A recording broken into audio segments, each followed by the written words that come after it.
ఫిబ్రవరి 17 మనకు ఎంత ముఖ్యమో నవంబర్ 29 కూడా చరిత్ర పుటల్లో అంతే ముఖ్యమైన దినం.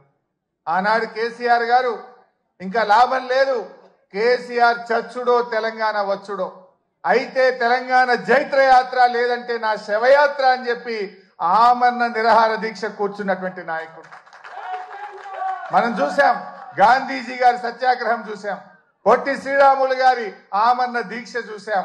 మరి నాడు కేసీఆర్ గారు కూడా ఆమరణ నిరాహార దీక్ష కూర్చొని ఢిల్లీ పీఠాన్ని కదిలించి డిసెంబర్ 9, 2009 ప్రకటన వచ్చిందంటే అది కేసీఆర్ గారి దీక్ష ఫలితం అని కూడా మనం గుర్తు చేసుకోవాల్సిన అవసరం ఉంది.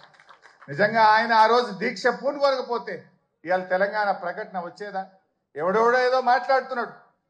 ఆ రోజు చిదంబరం గారు నాకు బాగా గుర్తు, కేటీఆర్ గారు, మా మధుసూనాచారి గారు, జయశంకర్ గారు అందరం కూడా అక్కడే ఉండేవాళ్ళం.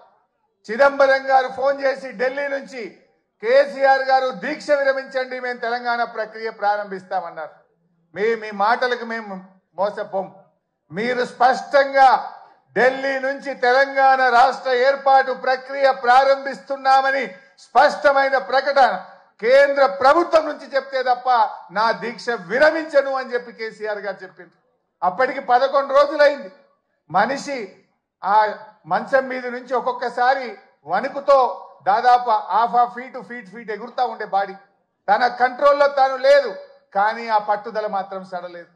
మా కళ్ళల్లో నీళ్లు తిరుగుతున్నాయి, ఎంతో బాధపడ్డాం.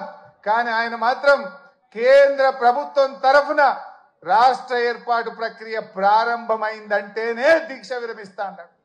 ఆ రోజు మీరే రాసి పంపండి అంటే జయశంకర్ సారు తన స్వహస్తాలతో తెలంగాణ రాష్ట్ర ఏర్పాటు ప్రక్రియ రాసి ఢిల్లీకి పంపిండు. గదే చిదంబరం గారు ఢిల్లీ నుంచి అనౌన్స్ చేసింది. అది ఆ రకంగా తెలంగాణ తెచ్చుకున్నాం.